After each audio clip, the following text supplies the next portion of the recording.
DMM, Dukcapil menyapa masyarakat.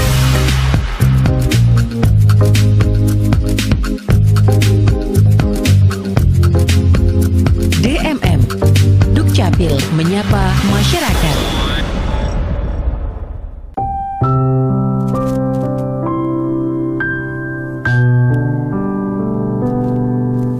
Assalamualaikum warahmatullahi wabarakatuh. 94.8 FM Radio Temanggung, sahabat setiamu. Selamat siang sahabat RT semuanya. Dan tentunya Anda semua sudah menunggu kebersamaan kita ya. Setelah kurang lebih 1 bulan yang lalu berjumpa dengan Dukcapil menyapa kali ini dan hari ini tepatnya kita kembali berjumpa dalam sajian atau program Dukcapil menyapa masyarakat ya.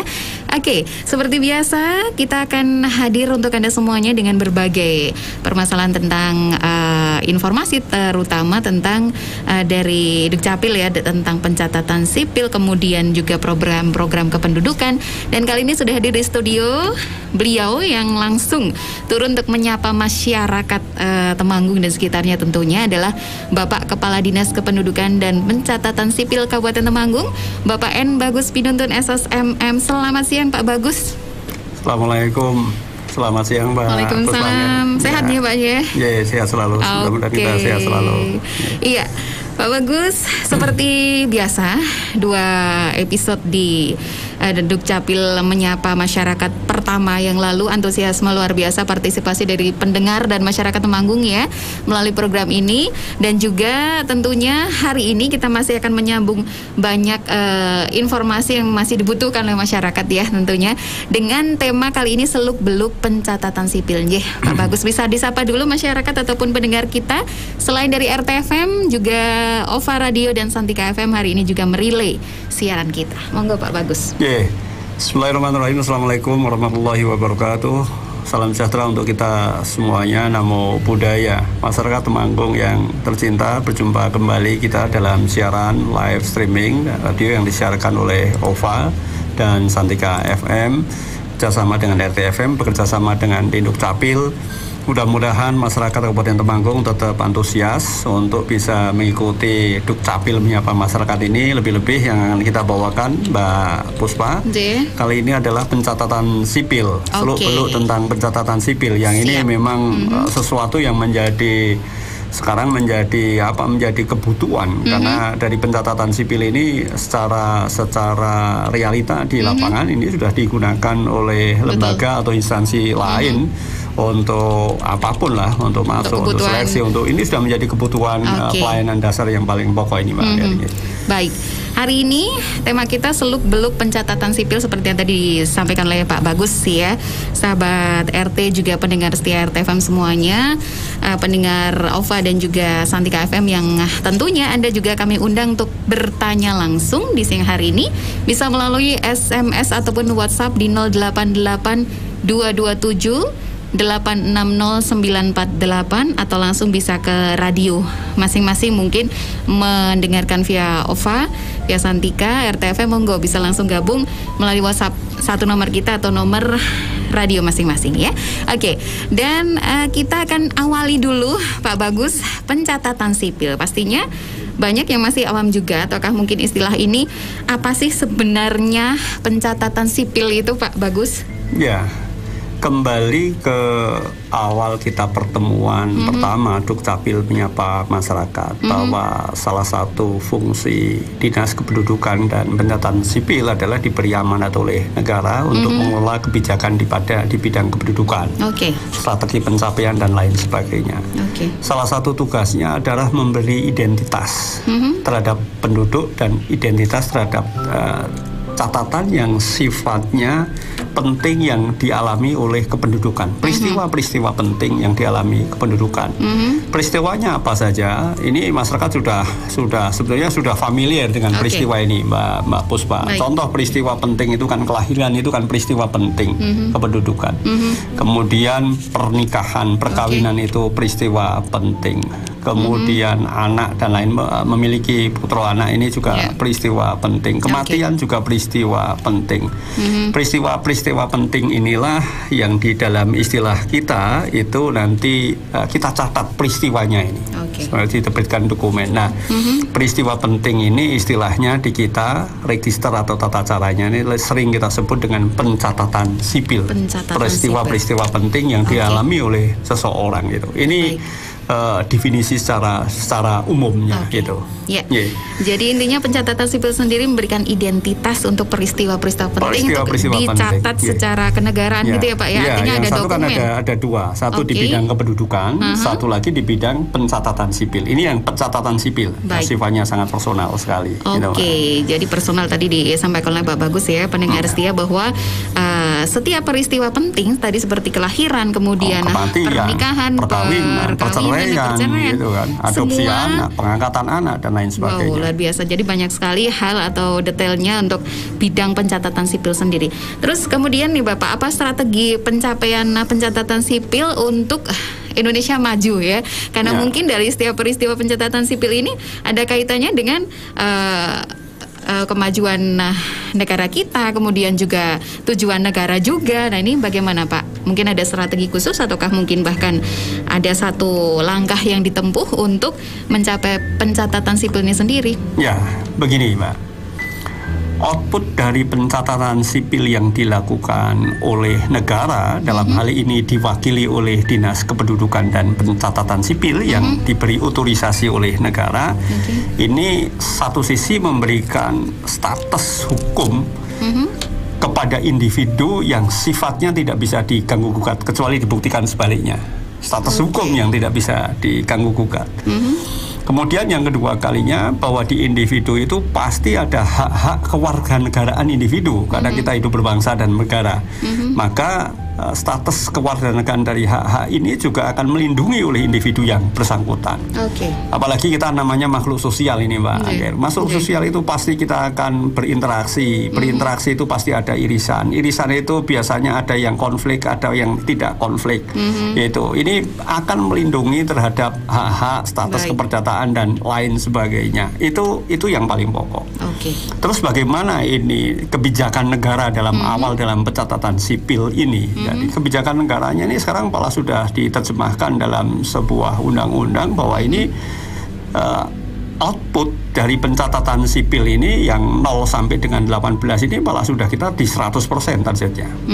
Targetnya itu, targetnya di 100% ini. Kemudian targetnya di 100%. Kecuali yang 18 ke atas ini targetnya yang memang belum. Yang lainnya produk-produk lainnya ditargetkan ya memang limit 100%. Nah, oleh sebab itu kan satu strategi ini antara kemauan negara dan rakyat ini kan pasti terjadi split ini. Jadi negara membuat ada kebijakan, kebijakan ini dibuatkan strategi ini dioperasionalkan lebih lanjut oleh dinas kami. Ini kan masih ada split antara negara dan masyarakat. Maka strategi kami satu tentu ini kami harus berkomunikasi selaku wakil dari negara. Apa yang dimaksud ini kan ada orang yang sudah paham atas kesadaran sendiri, ada orang yang memang belum paham dengan ini semuanya. Kami harus memberikan pemahaman karena memang tugas negara. Dengan apa? Dengan segala sesuatu yang kita miliki. Kemarin sudah kita kupas tuntas. Pasti yang pertama dengan sarana dan prasarana yang kita miliki. Satu. Kemudian yang kedua kalinya dengan inovasi. Kemudian dengan jangkauan pelayanan yang harus kita semakin dekatkan. Regulasi yang harus semakin dipermudah kepada masyarakat. Ini strategi-strategi yang kita tempuh agar terjadi satu kesamaan visi antara negara dan masyarakat itu. Siap. Tadi kita tanyakan strategi pencapaian, ternyata strategi dari kebijakan negara yang ada harus didukung oleh kemampuan masyarakat tadi ya Pak. Sama. Jadi untuk Capil sendiri sudah menyediakan fasilitas, kemudian banyak hal ini diharapkan masyarakat juga memahami ya kan artinya pentingnya pencatatan sipil ini. Nah tadi Bapak menyinggung tentang landasan hukum atau regulasi. Nah ini untuk pencatatan sipil sendiri, regulasi landasan hukumnya atau payung hukumnya, penguatnya ini seperti apa Pak Bagus? banyak regulasi. Barangkali di sini tidak perlu kita kupas tuntas secara mendetail dengan masyarakat. Yang penting kan masyarakat itu sebetulnya apa sih yang paling mudah itu kan. Kita diatur dengan Undang-Undang 23 tahun 2006 tentang kependudukan, 2004, 2013 ada Perpresnya, ada Permendagrinya. Itu semuanya adalah regulasi-regulasi yang mengatur tentang bagaimana kita memberikan layanan kepada masyarakat, bagaimana kita mempermudah kepada masyarakat untuk pembelian pelayanan kepada masyarakat, sehingga masyarakat itu mendapatkan pelayanan yang baik satu sisi, kemudian dengan cara cepat dan murah, hak-hak masyarakat dilindungi. Itu adalah landasan-landasan hukum yang menjadi payung hukum kami dalam bergerak. Tidak ada sebuah institusi negara ini yang bergerak tanpa landasan hukum. Di kami pun tentu ada landasan hukum yang menjadi payung hukum bagi kami untuk melakukan kegiatan di bidang pencatatan sipil, Pak Angger. Demikian, Pak Angger. Oke, jadi regulasi tadi jelas, di sana mengatur tentang pelayanan, bagaimana Capil harus bergerak sesuai dengan regulasi, gitu ya Pak ya. Dan semuanya artinya ditujukan untuk tadi mensejahterakan masyarakat, melayani masyarakat sepenuh hati artinya. Ya, kita juga ingin tahu Pak Bagus bahwa tentunya ada produk-produknya ya. Tadi mungkin di awal sudah disinggung beberapa. Nah, ini produk-produk apa saja yang masuk ke dalam pencatatan sipil ini? Produknya apa saja? Ya, ini barangkali sekarang diskusinya kita ke arah yang lebih empirik. Apa sih tadi kan, apa ini produknya pencatatan sipil ini seperti apa? Nah, sekarang kan banyak produk-produk yang sesungguhnya sudah dipegang oleh masyarakat dan diurus oleh masyarakat setiap hari. Yang pertama, salah satu yang familiar dan aware di tengah masyarakat, salah satu produk di bidang pencatatan sipil ini kan satu di bidang akte kelahiran. Semuanya sudah pernah ngurusi, semuanya sudah pernah memiliki. 0 sampai 18 kita capaiannya sampai 97%, artinya 97%. Besar ya, Pak, ya? Kemudian yang 18 sampai ke atas ini baru 67%. Ini yang harus kita lakukan. Nanti kita sosialisasikan, kita komunikasikan kepada masyarakat agar semua dokumen yang dipersyaratkan oleh kita ketika kita akan mengurusi berhubungan dengan kebijakan publik pelayanan, masyarakat sudah memiliki satu akte kelahiran, Mbak Puspa. Yang kedua kalinya, bagi yang sudah menikah pasti punya akte perkawinan yang bersangkutan. Ini kan produk-produk sifatnya personal. Kemudian ketika perkawinan ini semuanya itu kepinginnya ini kan sakinah mawaddah warahmah terus langgeng terus, akan tapi faktanya di tengah jalan juga kadang-kadang ada perceraiannya gitu kan, ada putus nyambung gitu, dan semuanya kan sudah takdir dari Allah Subhanahu wa taala. Berarti ada akte perceraiannya. Orang hidup pasti nanti diakhiri dengan kematian, pasti ada kematiannya. Ini kemudian yang kedua kalinya, kelahiran. Kita sering melihat pasangan-pasangan ini, ada pasangan yang memang sejak awal ini memilih, ada pasangan yang sejak awal ini cara melakukan istilahnya pencatatan dalam berhubungan, ada yang mengikuti koridor, ada yang tidak mengikuti koridor dan lain sebagainya. Maka yang bersangkutan itu ketika memiliki anak dan lain sebagainya seperti apa? Ini kan anaknya anak seperti apa? Apakah ini betul-betul anak beliau berdua atau tidak? Ini ada pengakuan anak, ada pengesahan anak. Bagaimana nanti dari produk-produk ini ketika produk ini terjadi salah dan lain sebagainya, pembetulannya seperti apa? Karena sebagaimana kita ketahui bahwa seluruh produk-produk administrasi ini kami bersinggungan dengan yang lain atau bersinggungan dengan ijazah. Bagaimana kalau ini terjadi beda nama? Bagaimana di awal namanya itu Darjo umpamanya, ketika ini kok sudah tidak keren lagi, seperti apa ini kalau dirubah umpamanya seperti itu. Kemungkinan seperti itu ada. Itulah data-data dokumen tentang pencatatan sipil yang sekarang sudah menjadi Mbak Puspa, sudah menjadi kebutuhan hajat hidup banyak orang, khususnya yang bawah. Sehingga dari data ini, Mbak Angger, kita akan memiliki data agregat di satu sisi, tapi satu sisi kita memiliki data-data yang sifatnya personal. Ini 31 elemen data. Ada aktenya, ada nomor akte kelahirannya, tanggal perkawinannya berapa, kita bisa melihat itu. Kalau ini bisa dicatat secara real time, kita akan bisa melihat data-data agregat ini digunakan untuk kepentingan jauh yang lebih luas. Contohnya begini, Mbak Angger. Contohnya begini. Kalau seseorang itu ada kelahiran, kami ini kan menerbitkan dokumen kelahiran yang kayak kita, akte kelahiran, gitu kan. Nah, kalau masyarakat ini bisa mengurus secara real time, lahir hari ini, gitu, Langsung paling diurus tidak ketika- 7 hari yang akan datang, kita sudah kerjasama dengan Puskesmas, bisa diurus dokumen akte kelahirannya hari ini, maka di samping kami memberikan dokumen kepada yang bersangkutan, hak individu, kami akan memiliki catatan. 1 bulan ini yang lahir siapa saja, di mana saja. Ini ada data-data agregat, data agregat. Iya. Termasuk juga di situ ada akte kematian. Kalau ada yang meninggal hari ini dilaporkan hari ini, kita akhirnya akan memiliki data agregat 1 bulan ini yang meninggal seperti apa, gitu kan? Nanti akan di samping itu akan merubah data-data kependudukan. Betul. Nah, ini data tentang catatan sipil ini satu sisi berfungsi untuk melindungi kewarganegaraan, status keperdataan dan lain sebagainya satu sisi, tapi satu sisi bagi bangsa dan negara ini juga data agregat yang bisa digunakan untuk kebijakan yang lainnya. Ini pentingnya gitu. Data semuanya ada di catatan sipil itu, Mbak Angger gitu kan. Gitu Angger.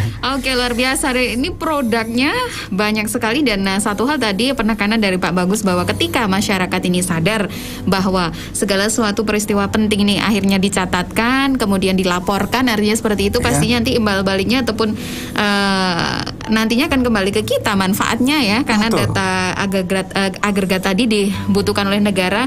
Ketika ingin statistiknya ini juga sangat dibutuhkan ya Pak. Agregatnya sangat dibutuhkan oleh negara, tingkat kelahirannya, tingkat kematiannya, tingkat perkawinannya, usianya berapa, ini kan semuanya bisa diambil untuk ngambil kebijakan yang lebih luas lagi. Ada kebentukan ini. Kalau tadi boleh ke ini Pak, kalau tadi targetnya mungkin 100%, tetapi di Temanggung sendiri kami juga ingin tahu Pak Bagus, ketika tadi akta kelahiran pencatatannya sudah 97% dari 0 tahun, kemudian yang 67% ini adalah yang di atas 18 tahun. Artinya mereka mengurusnya ini telat ya, pada waktu itu mungkin Bapak Ibu belum begitu memahaminya, tetapi hari ini baru diurus, tetapi juga pelayanan dan persyaratan tetap sama ya Pak ya, atau bagaimana konsep dan begini Mbak. Jadi sekarang ini alhamdulillah Dinas Kependudukan dan Pencatatan Sipil ini mendapatkan support dukungan dari lingkungan strategis kita.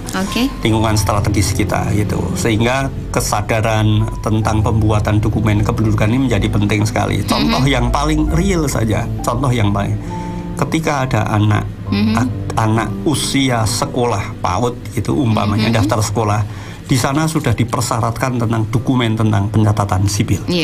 Gitu. Sehingga kalau yang bawah 0 sampai 18 ini memang kita sudah capaiannya bagus 97% gitu. Karena berdasarkan kebutuhan sekolah. Ini di samping kebutuhan sekolah, kebutuhan yang lain, pelindungan dan lain sebagainya. Akan tapi yang 18 tahun ke atas, ini varian pokoknya kan 18 tahun ke atas ini. Ini sekali lagi, satu, barangkali usianya sudah begitu lanjut, dokumen ini tidak begitu dibutuhkan oleh yang bersangkutan, tapi tidak begitu dibutuhkan oleh yang bersangkutan, akan tetapi di negara ini menjadi target capaian. Ini yang nanti akan menjadi satu hal yang menjadi tantangan kita lah ke depan. Ya, tadi dikatakan tantangan, berarti tantangan Capil nih bagaimana agar outputnya tercapai Pak Bagus?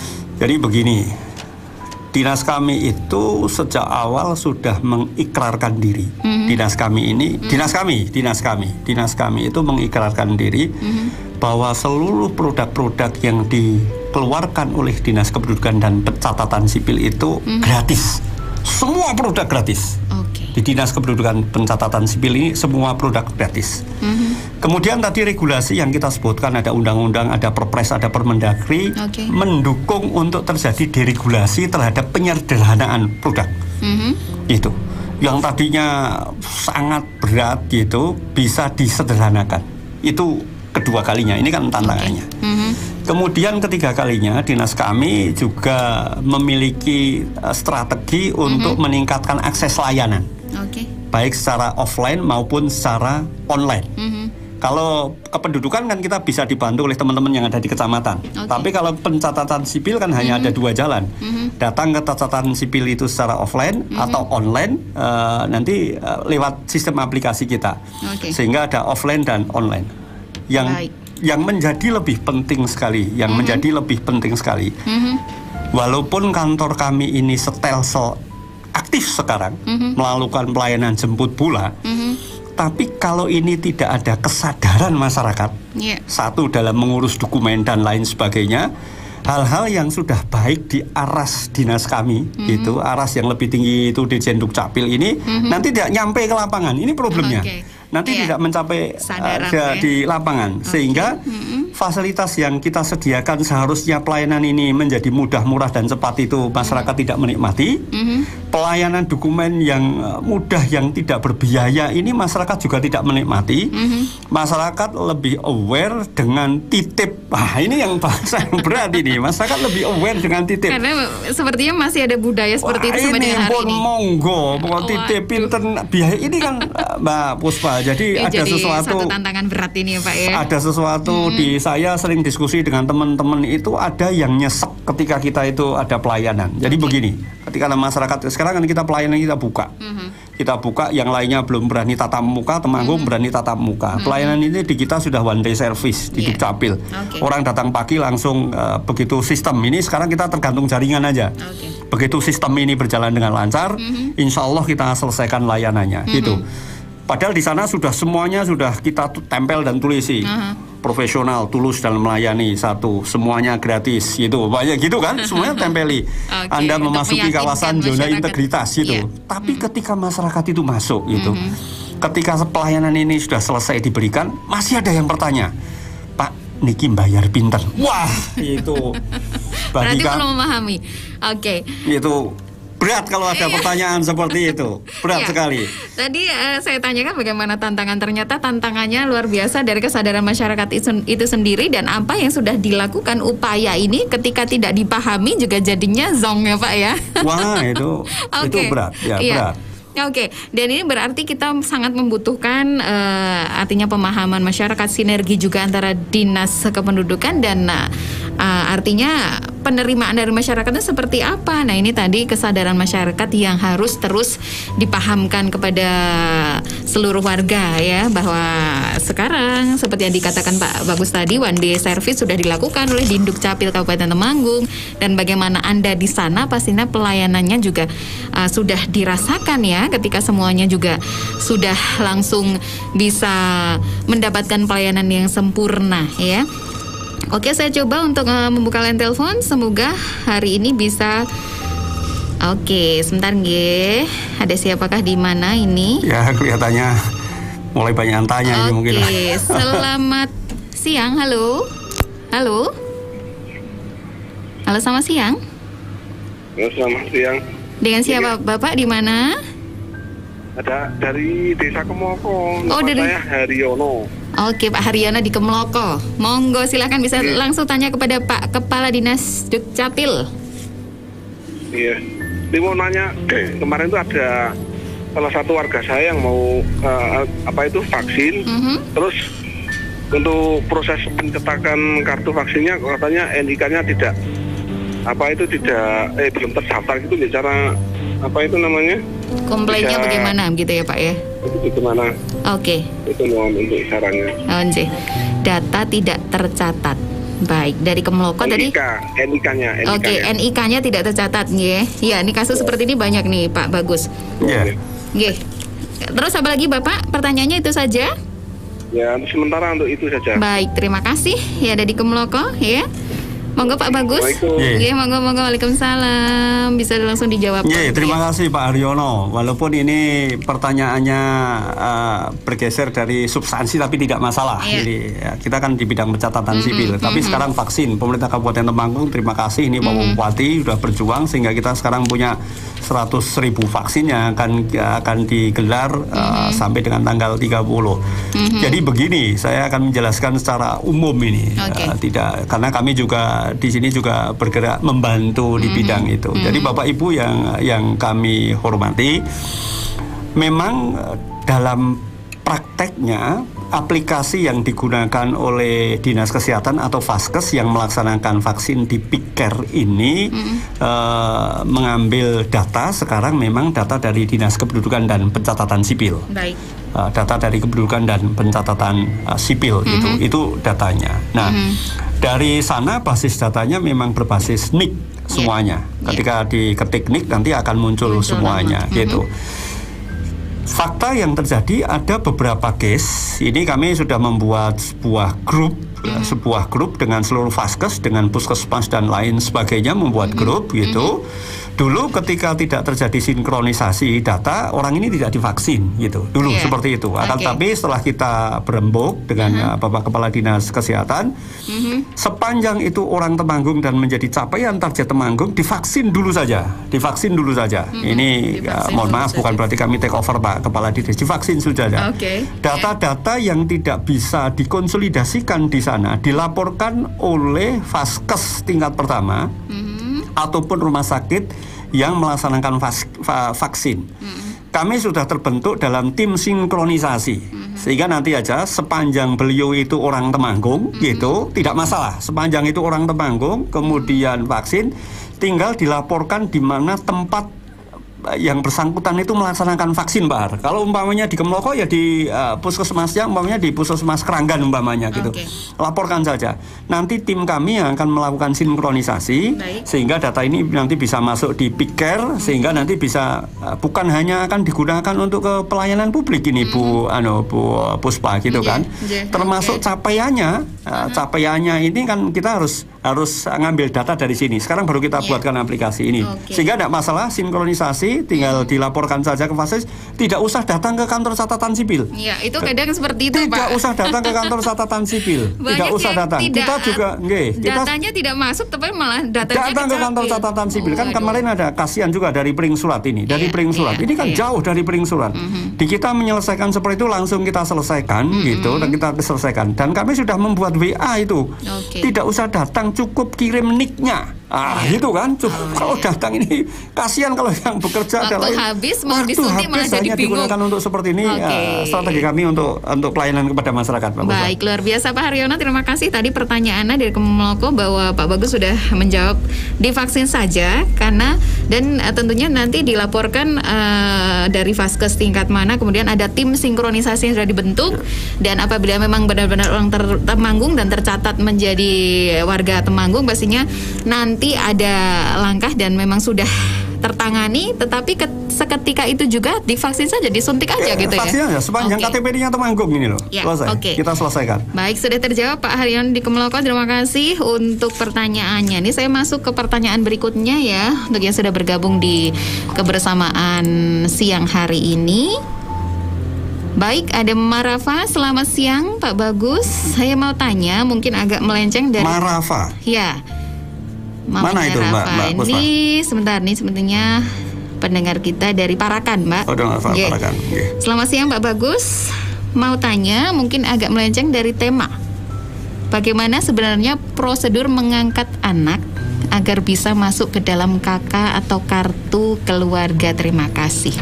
Ibu Rafa di Parakan. Ya, ini bagaimana Pak Bagus? Ya, ini sebetulnya materi yang nanti akan kita sampaikan ini. Nanti sampai ke sana. Tadi kan ada pengakuan anak, pengesahan anak, pengangkatan anak dan lain sebagainya. Nanti akan kita sampaikan ke sana secara umum. Tapi kalau ini memang sudah ada pertanyaan dari Mbak Rafa, jadi satu, secara prinsip, satu dulu palang pintunya. Ini kan ke pengangkatan anak. Tadi kita sebutkan Mbak Puspa bahwa setiap anak lahir itu dia memperoleh hak tentang status kewarganegaraan yang bersangkutan, status hak-hak sipil yang bersangkutan. Sehingga anak lahir itu pasti anak lahir dari ada 4 jalan saja anak lahir itu. Anak lahir dari pasangan yang memang tercatat pernikahannya. Ini jawab secara umum, itu kan? Anak yang lahir dari pasangan yang memang tercatat pasangannya. Tercatat, artinya nikah yang bukan saya tidak bilang normal, nikah yang memang tercatat. Kalau yang umat non-muslim berarti ada di kepercayaan, berarti di gereja atau di mana kepercayaan, kemudian dicatatkan di catatan sipil. Kemudian yang kedua kalinya kalau yang muslim pernikahan lewat KUA dicatatkan di KUA, gitu kan? Kemudian ada anak yang lahir dari pasangan yang nikah yang, mohon maaf sekali lagi, nikah siri umpamanya. Ada anak yang lahir dari nikah siri. ada anak yang lahir di luar pernikahan. Jadi nikah siri dan di luar pernikahan berbeda. Ada pernikahan tapi belum dicatat gitu. Tapi juga ada anak yang lahir yang tidak diketahui asal usulnya. Ada tidak? Banyak. Dulu ketika bencana alam di Aceh itu ada anak-anak yang ditemukan bapak ibunya di mana nggak ngerti, gitu kan? Ditemukan nggak ngerti. Atau ada anak yang kita sering kerjasama di dinas sosial, ini anak asal usulnya dari mana kita tidak mengerti. Ada anak yang dibuang kan nggak ngerti asal usulnya. Yang jelas istilahnya gate atau pintu masuk seseorang lahir ke dunia itu kan itu kira-kira dari situ sumbernya. Nah, hak itu harus dilabeli sesuai dengan istilahnya kita line pertama, basis pertamanya ini anak harus dilabeli. Kalau memang dari pasangan ini berarti akte kelahirannya atas nama line pertamanya ini, atas nama line pertamanya. Dan line pertamanya ini anak. Jangan sampai seseorang itu sampai tidak tahu asal usulnya, itu yang pertama. Gitu kan? Nah, tentu untuk mengurus line yang pertama ini, akte ini pasti ada proses prosedur untuk membuat akte yang pertama. Berarti ada orang tuanya, gitu kan? Ada kakak orang tuanya, ada akte nikah orang tuanya. Kalau sudah menikah kerja ada akte saksi dan lain sebagainya. Nanti kita terangkan lebih detail. Kalau anak itu tidak diketahui asal usulnya, itu berarti ada surat dan keterangan dari kepolisian. Ini anak siapa dan lain sebagainya. Siapa yang akan menjadi gate pertama yang akan mengakui anak ini. Nah, itu pertama. Nah, Lajen yang kedua kalinya pertanyaan, Pak, bagaimana kalau saya ngangkat anak dari itu? Nah, gitu kan? Nah, ketika akan mengangkat anak dari itu, satu prosedurnya pasti ada persetujuan dari yang lain pertama ini tadi, Bang. Dari pemilik pertamanya ada persetujuan. Ada persetujuan dari pemilik pertamanya. Berarti pengangkatan ada persetujuannya dari melepaskan dan lain sebagainya. Terus kemudian yang kedua kalinya ini semuanya kemudian disampaikan di pengadilan. Karena ini nanti akan menyangkut tadi. Ada hak-hak keperdataan, ada hak-hak individu. Begitu sudah mengangkat anak, dia haknya itu sudah hak itu. Sudah dia memiliki haknya. Umpamanya ini ada pasangan, ada haknya gitu. Nanti kalau itu dalam keluarga itu strukturnya ada anak yang angkat, ada anak tidak angkat, akan tapi sudah masuk dalam KK dan akte. Hati-hati, ini haknya akan menjadi sama dan lain sebagainya. Dia akan memiliki equal derajat yang sama ini di sana. Maka harus di pengadilan. Kekuatan hukumnya menjadi seperti itu. Ditambah lagi dari dinas sosial. Dinas sosial itu hanya meyakinkan bahwa ketika orang ini diangkat, jadi tidak boleh, hukum negara itu kan hukum sifatnya melindungi. Oleh sebab itu cara negara melindungi ini, negara bertanya kepada orang yang akan mengangkat itu, sanggup Anda ngangkat atau tidak, istilahnya ada kemampuan atau tidak. Sosial lebih ke sana, dinas sosial itu lebih ke sana. Ada rekomendasi dari dinas sosial bahwa ini diangkat kepada bapak keluarga dan lain sebagainya yang memang bisa memberikan pelindungan kepada anaknya dan lain sebagainya. Setelah ada keputusan pengadilan dan lain sebagainya, maka otomatis line yang pertama nanti akan berubah aktenya.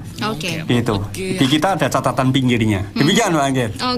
Jadi tadi ya Mama Rafa ya, luar biasa untuk kepertanyaannya tadi ketika ingin memasukkan satu anggota keluarga menjadi anak angkat dalam KK, di prosedurnya ternyata ada seperti itu tadi dikatakan oleh Pak Bagus, bahwa ketika prosedurnya dilalui terus pertama ini tentu saja ada persetujuan dari tadi pemilik pertama, artinya seperti itu, melalui pengadilan juga ya Pak Bagus ya. Putusan pengadilan. Putusan pengadilan, dinas sosial juga harus dilampaui dan banyak hal lagi nanti akan kita bahas kembali ya.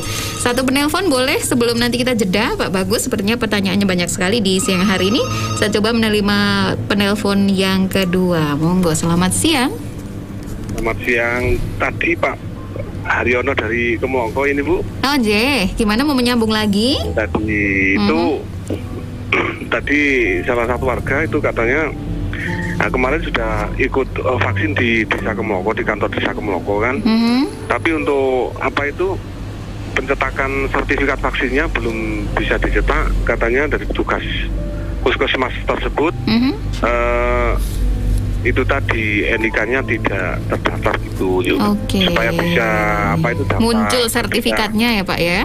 Bagaimana? Sertifikatnya gimana? Mohon untuk penjelasannya Pak Bagus juga Ibu Anggar ya. Terima kasih. Terima kasih Pak Haryono. Nih langsung respect untuk berikutnya bagaimana ketika sertifikat belum bisa. Terima kasih Pak Hari ya. Saya tutup ya.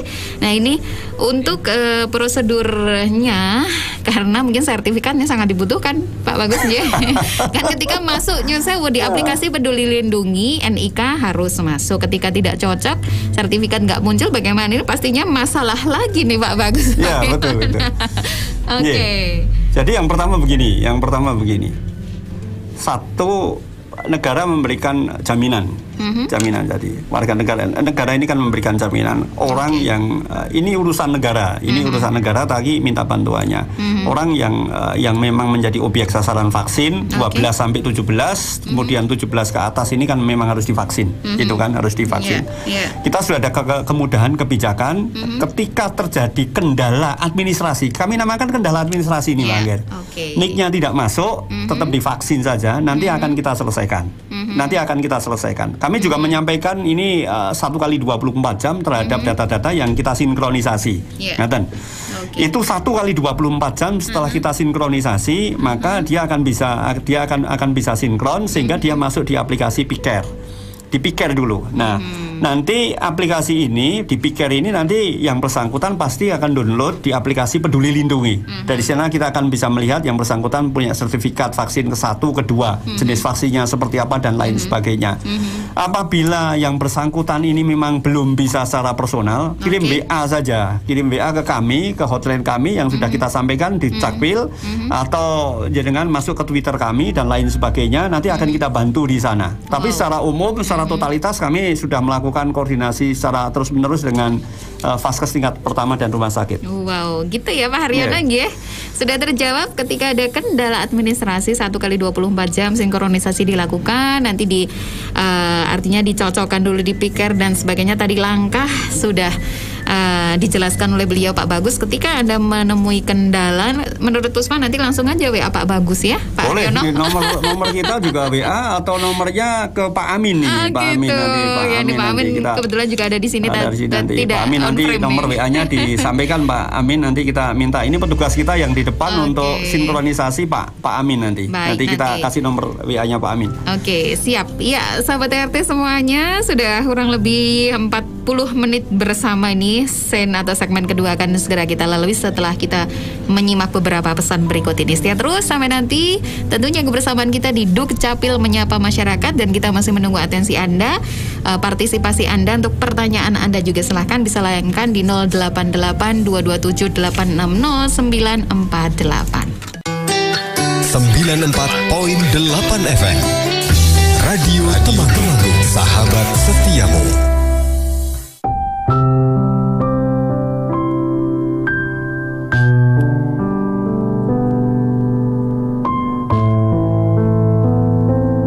Ya, luar biasa yang hari ini masih terus menghangatkan suasana Anda ya, Dukcapil Menyapa Masyarakat, dan ini langsung dari Kepala Dinas Dukcapil Masyarakat menyapa Anda nih ya. Di Dukcapil Kabupaten Temanggung ini Pak Bagus Pinuntun, banyak pertanyaan sudah masuk ke kita, dan di sesi ini kita akan membacakan pertanyaan lagi. Pak Bagus sepertinya banyak yang sudah bergabung. Sebelum ke pertanyaan yang baru saja melalui telepon, saya terima dulu. Ini ada Bapak Sekdes Ngelarangan. Waduh, terima kasih Pak Sekdes Ngelarangan. Mohon petunjuk dari Bapak Kepala Din Dukcapil Kabupaten Temanggung, Pak Bagus sampai nuntun. Di desa saya ada kejadian seorang anak ikut dengan Pak D, ya, dan Pak D-nya membuatkan akta kelahiran atas nama orang tua, atas nama Pak D-nya, tidak atas nama orang tua aslinya. Berarti ini akta kelahirannya di atas namanya Pak D-nya, bukan nama orang tua aslinya ya. Minta petunjuk bagaimana caranya untuk mengganti akta tersebut atas nama menjadi orang tua kandung atau aslinya. Ini Pak Sekdes Ngelarangan, terima kasih. Monggo Pak Bagus. Wah, ini pertanyaan berat-berat semuanya. Ada yang lebih berat Pak, nanti ada lagi pertanyaan nih. Monggo silakan Pak Bagus. Berat ini, nampaknya Dukcapil ini kami harus semakin banyak ke lapangan. Karena dari tadi ada banyak kes-kes tentang pencatatan sipil. Betul, Coba Pak. Kalau tidak salah ini ada anak ikut ke Pak D. tapi aktenya diatasnamakan Pak D. Gitu.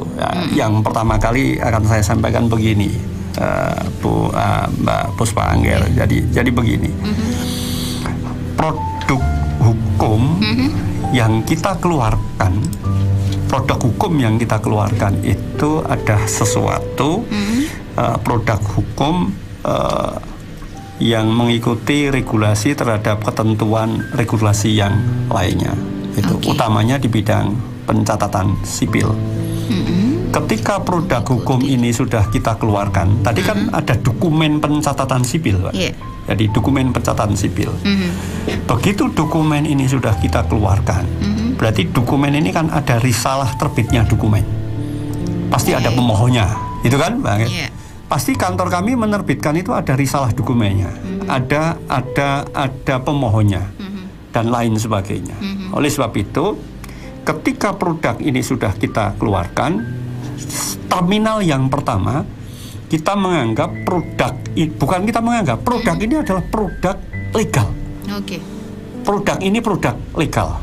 Kan ini banyak case ini. Ini case seperti ini kan. Ada case seperti ini, ini kan salah satu case saja. Ada anak ikut Pak D, kemudian ternyata itu bukan anaknya Pak D, tapi di pencatatan sipil diatasnamakan Pak D. Tadi ada pertanyaan yang pertama itu kan, bahwa seseorang anak tidak boleh dihalangi asal usulnya. Tadi kan kita lihat, anak itu tidak boleh dihalangi asal usulnya. Apapun, tadi kan ada 4 asal usul itu kan, perkawinan ini, perkawinan tidak tercatat, perkawinan ini, bahkan anak yang tidak jelas status anaknya, ini tidak boleh dihalangi asal usulnya. Nah, sekarang bagaimana ketika ini sudah terbit dokumen pencatatan sipil? Pertanyaannya, walaupun masyarakat itu tahu itu bukan anaknya Pak D gitu kan, gitu kan, itu bukan anaknya Pak D gitu. Tapi secara hukum legal anak Pak D ini, secara hukum ini loh, hukum. Kecuali dibuktikan sebaliknya bahwa itu bukan anak Pak D. Nah, itu kan. Harus ada pembuktian bahwa ini bukan anak Pak D. Oleh sebab itu, terhadap dokumen ini kami Dinas Catatan dan Catatan Sipil ini kan memang ada yang sifatnya pembetulan, pembatalan dan lain sebagainya. Ini klasifikasinya kami masuk kepada pembatalan. Klasifikasinya masuk kepada pembatalan. Harus ada yang membuktikan sebaliknya.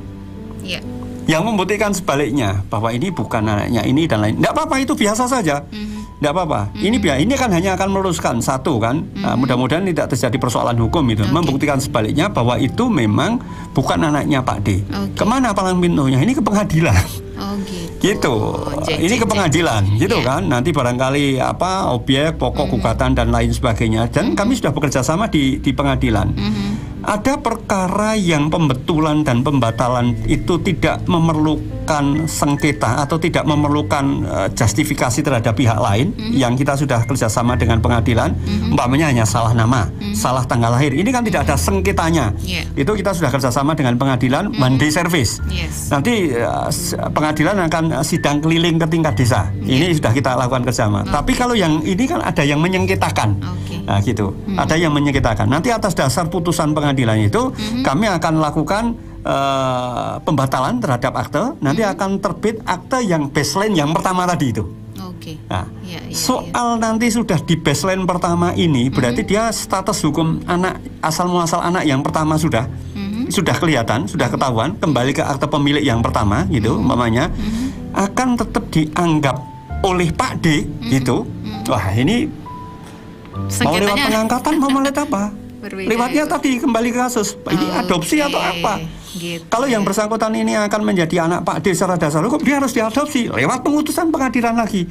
Gitu. Sehingga jangan sampai nanti dokumen yang sudah kita terbitkan ini karena menyangkut perlindungan terhadap hak-hak keperdataan anak ini di kemudian hari terjadi gugatan lemah. Jadi istilahnya jangan sampai ya akan tapi tidak ngikuti. Sehingga nanti kalau terjadi kalau hanya konfliknya itu dengan Pak D-nya, kalau nanti ada anaknya, ada saudaranya gugat ini bukan anaknya dan lain sebagainya, hak-hak yang bersangkutan nanti tidak terlindungi. Itu satu. Oleh sebab itu begini Bu Puspa Angger, Jadi dokumen pencatatan sipil itu kita itu kan hanya ada 2 saja. 2 saja yang saya nyuwun kepada masyarakat. 2 saja. Ini kan sangat simpel. 1, tidak usah memberikan keterangan yang memang tidak mengerti terhadap fakta yang ada di lapangan. Tidak usah menipu, bukan tidak usah menipu, saya tidak akan bilang menipu, gitu. Tidak usah memberikan keterangan yang tidak sebenarnya terhadap status catatan sipil seseorang. Kalau anak ini lahir dari pasangan yang sah, ya memang lahir dari pasangan sah. Kalau anak ini lahir dari nikah siri, ya lahir dari nikah siri. Kalau anak ini lahir di luar hubungan yang belum melakukan pernikahan, ya tidak usah malu-malu, tidak usah. Ini tidak usah malu, kita malunya kepada Allah Subhanahu Wa Taala saja. Memang faktanya demikian. Kalau anak ini memang tidak diketahui asal usulnya, ya anak yang tidak diketahui asal usulnya, sehingga istilahnya fakta material ini jangan sampai ditipu dengan fakta formil. Umpamanya begini, ada anak yang ditemu di pinggir jalan, gitu kan? Ada anak yang ditemu di pinggir jalan. Kemudian ada orang yang sudah tak adopsi saya dibuatkan kelahiran atas nama anak ini. Jangan sampai seperti itu. Kemudian petugas desa, petugas bidan atau bidan desa atau vaskes itu bersedia mengeluarkan keterangan yang dia tidak mengerti kejadian materialnya. Ini kan sering terjadi. Itu. Nah, hal-hal yang seperti ini, 1, kami minta tidak usah disiasati dengan apapun status awal munculnya anak dan lain sebagainya. Soal ini statusnya nanti akan diadopsi dan lain sebagainya, kita akan memfasilitasi dan lain sebagainya. Nah, kalau nanti Pak D itu ini dari Ngelarangan, kalau Pak D itu tetap menganggap, karena mungkin dari kecil kan sudah ikut Pak D-nya, dia sudah menganggap ini anaknya, ya kita kasih regulasi jalan. Nanti kita terbitkan, akan tetapi aktenya di catatan pinggir. Akte pertama itu tetap atas nama yang pertama kali, anak yang pertama kali ini loh, punya dari A dan B gitu, dikembalikan lagi, dibatalkan menjadi anak yang pertama di kami atas dasar putusan pengadilan ini. Nanti kita terbitkan akte yang atas nama anak bapak ibunya yang asli yang pertama. Kemudian yang kedua kalinya nanti muncul lagi persyaratan akta ini mau diadopsi atau mau di apa, sehingga akan menjadi milik siapapun dan lain sebagainya, nanti ada di catatan pinggir kan. Gitu. Artinya prosedur ini harus hukumnya sudah jelas, regulasinya sudah ada. Jadi semua ini seperti tadi penekanan Pak Bagus, jangan pernah disiasati, jangan disiasati dan seperti tadi untuk fakta material kenyataan di lapangan jangan dipungkiri apapun itu gitu ya, bisa langsung dikatakan. Dan ini tadi terkait dengan pertanyaan mungkin tadi Mama Rafa juga yang bertanya ketika mau memasukkan anak ataupun adopsi anak, prosesnya bagaimana, diceritakan saja berarti ya asal usul ini anak dari mana. Ketika masih ada orang tua, berarti orang tuanya dilibatkan juga nih atas nama orang tua. Harus ada persetujuan. Itu nanti kan sidang pengadilan juga ada persyaratannya dan lain sebagainya. Siap. Ada pertanyaan tadi Bapak yang sudah masuk juga di telepon tadi di bawah kita terima. Ada satu kasus di Kemeloko juga ini, anak pertama ini tercatat di luar nikah Bapak dan anak sudah pertama masuk di luar nikah. Kemudian anak yang kedua, karena pasangan ini sudah menikah dan sudah punya surat nikah, lahirlah anak kedua dan tercatat sudah punya akte. Jadi anak yang tadi di luar nikah sudah aktenya anak di luar pernikahan, kemudian yang kedua anak dari pasangan, berhitung ya. Ini pertanyaan seperti ini. Anak ini menjadi anak pertama dan kedua atau menjadi anak pertama dan anak pertama karena aktenya bunyinya berbeda. Ini Pak Bagus, ini bagaimana? Monggo. Jadi saya kembali ke yang pertama tadi, ke yang pertama. Kan ada 4 jalan itu yang pertama. Ini case kan kembali ke case yang pertama, bahwa putra yang pertama itu adalah lahir di luar pernikahan. Maka dia anak seorang ibu, anak seorang ibu, gitu kan? Anak seorang ibu, walaupun dengan frasa dan lain sebagainya. Ini anak pertama dari seorang ibu. Kemudian yang kedua kalinya akhirnya menikahlah, terus punya anak lagi, gitu kan? Ngurus akte, gitu kan? Akhirnya kan setelah pernikahan dan lain sebagainya kan kembali ke lini yang pertama. Dia lahir dari perkawinan yang tercatat yang sah. Maka dia anak pertama dari pasangan A dan pasangan B. Contohnya ada di kita, contoh aktenya, pasangan A dan pasangan B. Sehingga yang pertama adalah anak pertama dari seorang ibu, gitu kan? Anak yang kedua anak pertama dari pasangan ibu dan bapak ini. Tidak masalah itu. Gitu. Artinya tidak masalah, dua-duanya jadi anak pertama, tetapi kasus ini dalam pencatatan sipilnya adalah anak pertama. Semuanya anak pertama. Sudah terjawab Pak Harje. Ini jadi pertanyaannya tadi seperti itu Pak Bagus. Dan ini juga terima kasih ada partisipasi dari Denpasar. Waduh, Suryananta. Izin Nusa Lembongan Tengku Umar Denpasar hadir menyimak. Terima kasih nih ya. Oke, karena ini YouTube live, kemudian juga streaming live juga. Terima kasih atensi Anda semuanya sudah bergabung. Kemudian dari Magelang sudah tadi, Muntilan juga terima kasih sudah selalu menyatu di kebersamaan siang hari ini. Nah, Pak Bagus lanjut lagi beberapa pertanyaan. Ada yang mungkin nanti akan saya sampaikan lagi untuk penanya sebentar kita, karena di sini pertanyaan yang dari kami pun banyak nih Pak Bagus belum terjawab nih ya. Target dari catatan sipil sendiri apa, kemudian juga produk-produk nih yang dihasilkan apa, nanti prosesnya juga seperti apa Pak Bagus? Ya, catatan sipil ini kan kita linier dengan pemerintah pusat dan pemerintah daerah provinsi termasuk pemerintah daerah kabupaten. Sehingga produk-produk yang kami hasilkan juga ditarget oleh pemerintah tingkat pusat. Target minimal itu, target minimal. Akan tapi kalau tadi dibilang Pak Bagus targetnya seperti apa? Saya secara pribadi mentargetkan salah satu yang sudah kita sampaikan adalah Desa Permata. Desa Permata salah satunya, Desa Permata. Kami sekarang baru uji coba di dua kecamatan, Kedu dan Bulu, dan lebih spesifik kami uji coba di Desa Campursari. Desa Campursari itu adalah jadi begini. Tidak hanya pencatatan sipil, bahwa penduduk itu kan ada yang lahir, ada yang mati, gitu. Kemudian ada yang pindah datang, kemudian ada yang pindah, gitu kan. Kemudian ada penduduk itu yang mengalami perkawinan dan lain sebagainya, membentuk kakak baru dan lain sebagainya. Kami secara pribadi terhadap mobilitas penduduk yang demikian ini, kami mentargetkan 100%, namanya desa tertib, perwujudan masyarakat tertib administrasi. Itu 100% apapun. 100%, baik itu aspek kependudukannya, itu KK-nya, KTP-nya, KIA-nya, gitu. Kemudian pencatatan sipilnya kami targetkan 100%. Kami uji coba. Ini akan berusaha semaksimal mungkin agar masyarakat kita berikan layanan dengan cara kita kolaborasi dengan desa, karena kami tidak mungkin bisa bekerja sendiri. Kami targetnya walaupun ditarget hanya 70, kemudian 90 sekian, tapi kami secara pribadi dinas kami sudah bertekad ada sisa-sisa tertentu yang sesungguhnya bisa dicapai targetnya 100% dengan cara bekerja sama dan kemudahan syarat. Kami kemudahan syarat. Gitu. Artinya tadi kalau target capaian dari Dukcapil Kabupaten Temanggung kita sudah lampaui. Kalau pribadi kami 100, tapi kalau sekarang sudah 68, sampai yang 65% sudah melampaui. Yang aktenya 018 sudah 97 sudah melampaui, semuanya sudah melampaui secara nasional. Ada yang mau bertanya, silakan satu lagi penelpon sebelum nanti juga Pak Bagus ingin menjelaskan kepada kita semuanya. Hasil produk ini, Pak, tadi saya sudah menanyakan bahwa produk-produk ini apa saja, kemudian proses pembuatannya di bagaimana, karena kita tahu mungkin banyak seperti halnya tadi untuk akte saja sangat-sangat banyak nih ya contoh kasus di lapangan.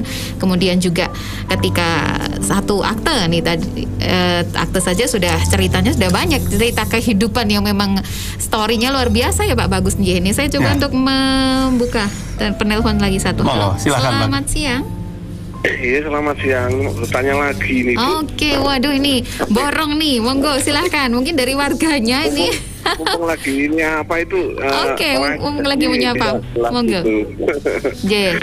Itu mohon maaf sebelumnya. J, silahkan Pak Harmi. Ada warga saya juga yang beberapa tahun yang lalu itu udah nikah, dapat apa itu wilayah Kalimantan sana kan.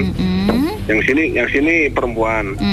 Nah itu terus dia nikah di sana, tercatat sudah nikah di sana, terus hampir 2 tahun, terus dia apa itu namanya pisahan, tapi entah masih sudah proses apa itu cerai atau belum, kurang tahu, saya belum tak tanyakan ke situ. Terus dia kembali ke sini kan, kembali ke desa kami, desa Kemoko, dan dia akan mengurus namanya apa itu KTP mau buat nikah lagi, itu kan datanya sudah tidak ada di sini. Cara mengurusnya gimana? Sedangkan untuk dia mau ngurus ke sana kan jauh, tidak punya saudara juga. Iya nih. Ini langsung dari masyarakat nih mengeluhnya ke Pak Haryono semua nih. Gimana nih Pak? Ya Bagus. terus ini apa itu warga itu kan? Nah terus gimana nek buat saya nek mau nikah lagi jadi tidak punya data di sini. Nah saya sarannya buat surat pindah ke sana, itu punya saudara di sana, jadi jalan keluarnya bagaimana itu supaya bisa apa itu punya data lagi di sini, gitu aja. Terima kasih ya, matur nuwun, monggo aja Pak Haryono nih mungkin menampung beberapa pertanyaan dari warganya langsung nih. Pak Bagus gimana nih ketika sudah menikah, jaraknya jauh, pisahan dan sebagainya nih, monggo. Silakan Pak Bagus langsung menjawab. Ibaratnya ini Pak Lurah orang ngerti PNAE, ngerti rekasan. Seperti itu ya Pak, kadang luar biasa di kasus di lapangan seperti ini. Nah, bilang tapi rasanya ini Pak Lurah kena orang manganangkane Pak Bulu teh. Iya nih Pak Haryono ya, semangatnya luar biasa nih memperjuangkan hak-hak warganya ini. Temoko ini kan dusun yang cukup besar di Keranggan. Saya yakin problemnya juga sangat besar. Jadi kompleks, begini, saya kembali ke yang pertama. Jadi di kita itu kan bisa keluar produk, ada perkawinan, kemudian ada perceraian, kemudian statusnya ada memang sudah nikah, statusnya kemudian ada yang cerai hidup, statusnya ada yang cerai mati. Jadi yang pertama kali bahwa produk hukum yang dikeluarkan pertama kali itu adalah produk hukum yang sifatnya tidak terbantahkan dan legal. Dia sudah melakukan sebuah pernikahan dimanapun itu nikahnya. Ini kan produk yang sifatnya akan legal. Maka produk ini pasti akan diikuti dengan dokumen-dokumen lainnya sesuai dengan status hukum yang bersangkutan. Kalau beliau sudah menikah, pasti ada status hukumnya sudah menikah, buktinya sudah menikah. Nah, ketika sekarang faktanya di lapangan sudah cerai Pak 2 tahun yang lalu gitu, cerainya seperti apa dan lain sebagainya. Jadi kita itu asasnya kan asas legalitas, Pak Puspa, asas legalitas. Segala sesuatu di capil itu bisa diurus dengan mudah ketika dokumen sebaliknya itu ada, gitu. Ketika yang bersangkutan itu bilang sudah cerai gitu, kita simpel saja mana akte perceraiannya, gitu kan? Karena tanpa kita mengetahui dokumen sebaliknya, kita tidak bisa mengeluarkan. Dan saya minta ini Pak Lurah bukan hanya kemloko. Jadi jangan sampai Pak Lurah begini, wah misalnya bojone wis ora ngurusi, umpamanya seperti itu gitu kan, wis 3 tahun ora ono kasus gugatan, sudah nang kene gawe ke status wae dia istilahnya apa dan lain sebagainya. Jangan nulung nanti malah kepentung itu. Tidak boleh. Jadi, seperti itu. Tidak boleh seperti itu. Seseorang itu harus bertanggung jawab terhadap perbuatan hukum dan lain sebagainya. Produk-produk yang memang sudah dikeluarkan oleh pencatatan sipil itu adalah produk yang tidak bisa ditarik kembali, dibetulkan semaunya sendiri tanpa ada pembuktian sebaliknya. Anak A dan B sesungguhnya dia bukan anak A dan B, silakan dilakukan pembuktian sebaliknya kalau itu dia bukan anak A dan B, gitu. Gitu. Nanti kalau memang sudah ada pembuktian sebaliknya, nanti kalau Pak Lurah ini bercerai, suruh ngurus perceraiannya di mana. Dia akan keluar dari KUA di mana, pengadilannya di mana, dia melakukan itu sudah putus atau belum. Kalau belum putus, jangan sampai sekali-sekali gitu kan, sampai sekali-kali memberikan keterangan yang tidak benar terhadap itu. Pokoknya dibuktikan sebaliknya, gitu saja. Nanti akan terbit dokumen-dokumen yang mengikuti dari keterangan sebaliknya. Kalau itu memang sudah ada status di KTP, di KK, ya nanti akan berubah otomatis. Soal yang bersangkutan itu domisilinya itu di luar Jawa tidak masalah. Kita sering memberikan pertolongan. Jadi ini sekaligus memberikan pemahaman kepada masyarakat. Kan tadi saya sampaikan, ada penduduk itu kan ada in, ada out. Ada penduduk yang datang, ada penduduk yang keluar.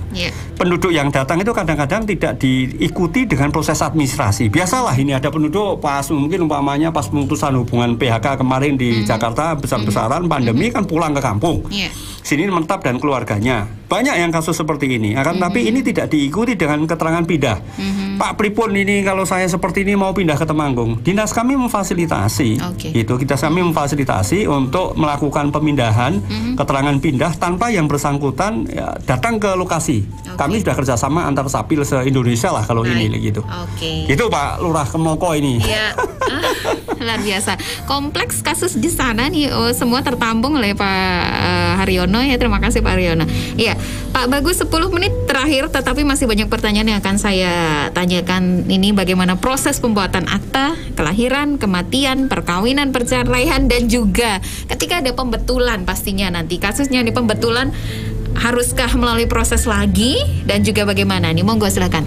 Ya, yang pertama saya nyuwun kepada masyarakat, mari kita saling kolaborasi terhadap dokumen pencatatan sipil ini untuk bisa diurus real time.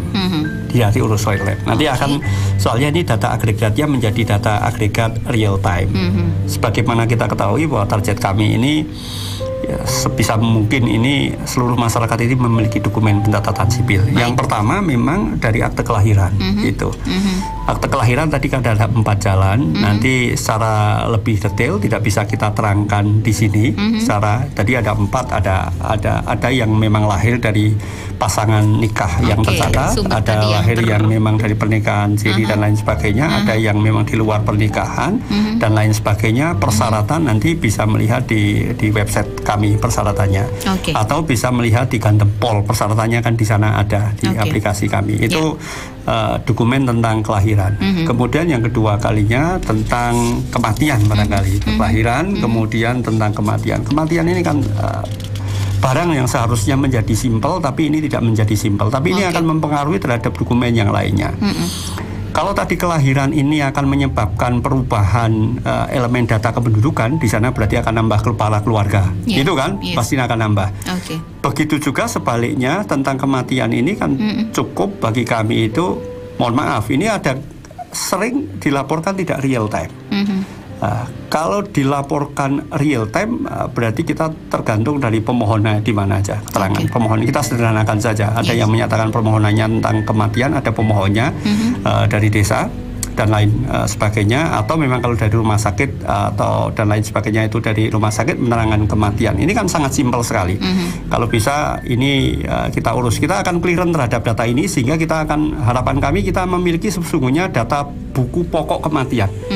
Jadi di desa ini yang sudah meninggal sebelumnya siapa saja. Nanti kalau yang sudah meninggal sudah agak lama tapi belum dibuatkan akte kematian, ya kita buatkan akte kematian. Karena capaiannya masih rendah sekali. Kita kemarin 4.000 gitu. Harapannya juga 100% dari kematian ini bisa kita buatkan akte kematian. Cukup permohonan pengantar dari tingkat desa. Maka satu akan merubah, kalau suami istri yang tadinya itu istilahnya pasangan suami istri pasti akan diikuti dengan perubahan data tentang KTP-nya. Berarti pria janda berarti cerai mati. Kalau duda ya duda cerai mati. Kemudian di KK pasti akan hilang salah satu itu. Kan berarti ada paling tidak ada 3 dokumen yang akan kita keluarkan gitu. Satu KTP-nya, yang kedua kalinya akte kematiannya, yang ketiga kalinya adalah tentang susunan KK-nya, perubahannya.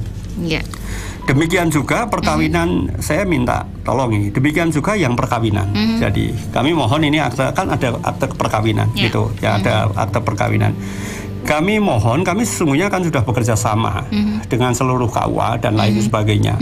Ketika terjadi sebuah pernikahan dan lain sebagainya, ini kan pernikahan dan lain sebagainya, itu kan pencatatnya kan di KUA.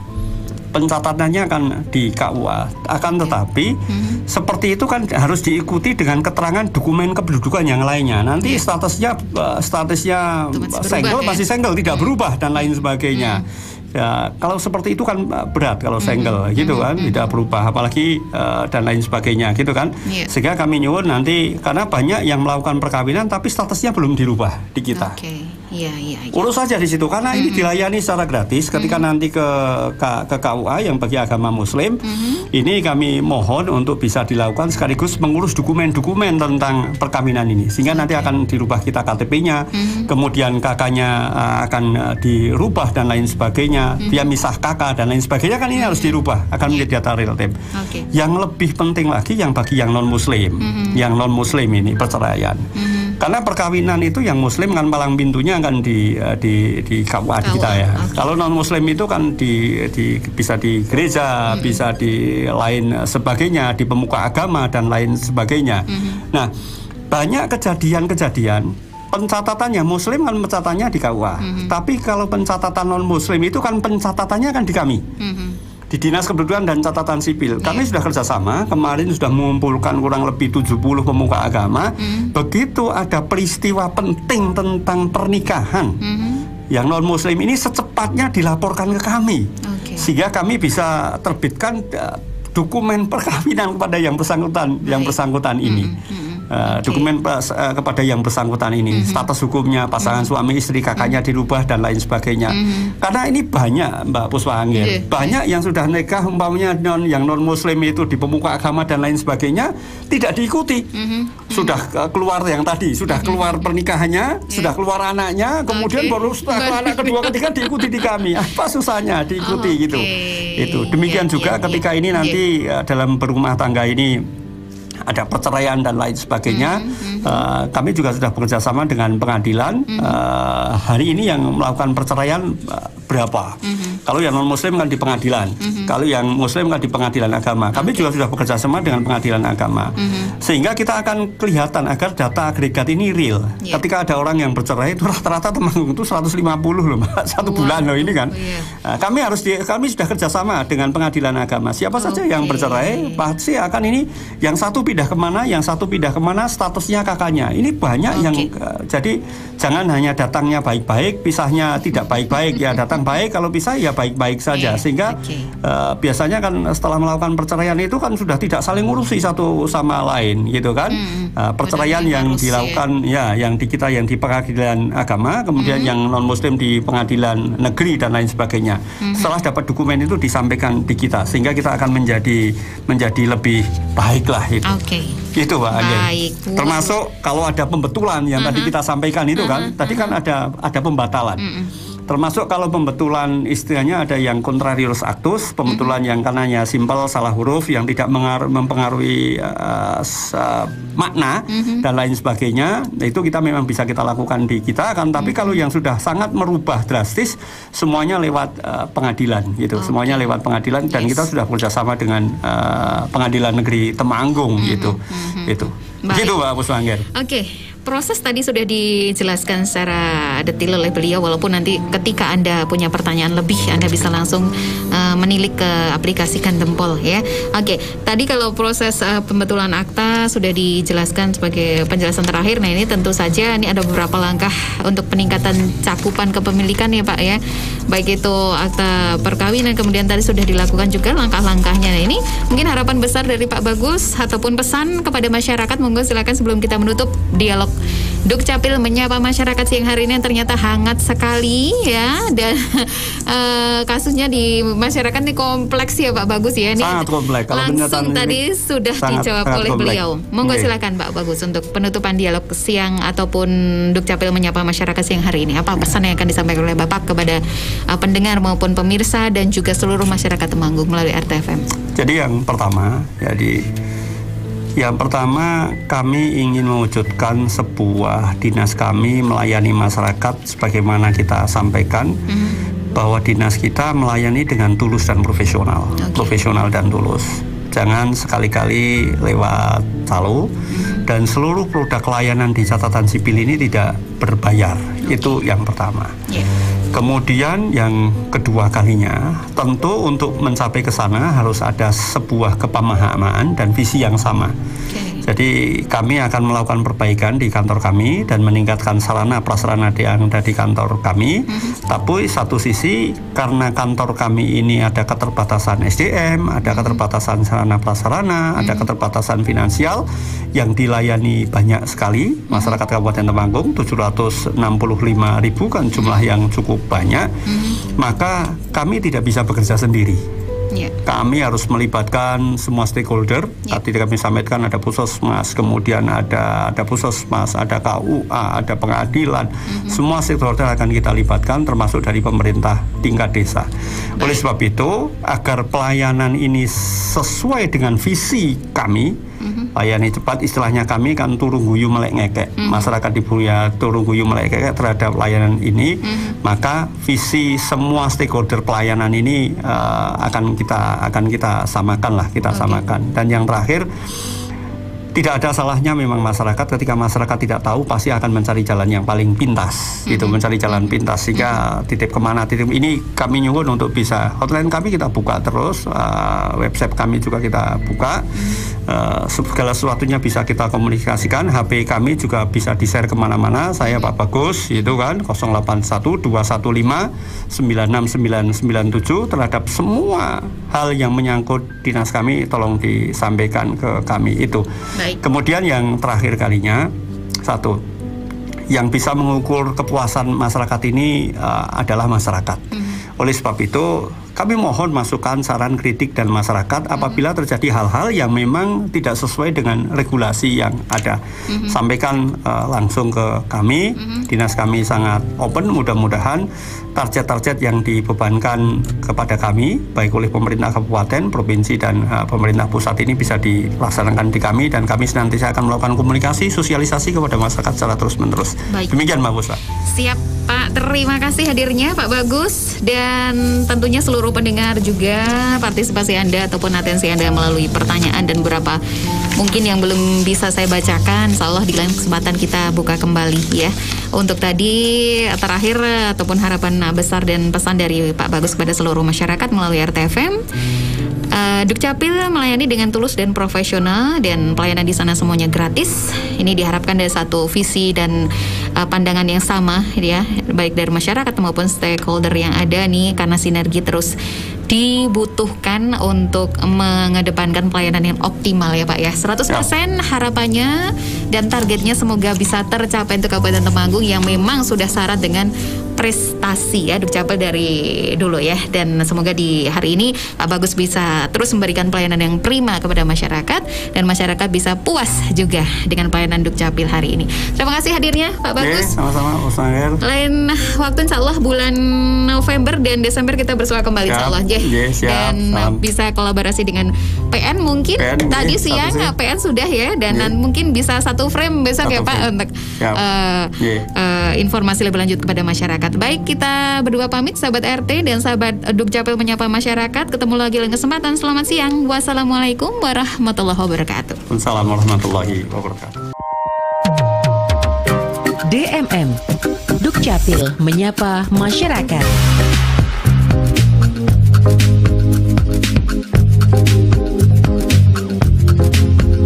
DMM Dukcapil menyapa masyarakat.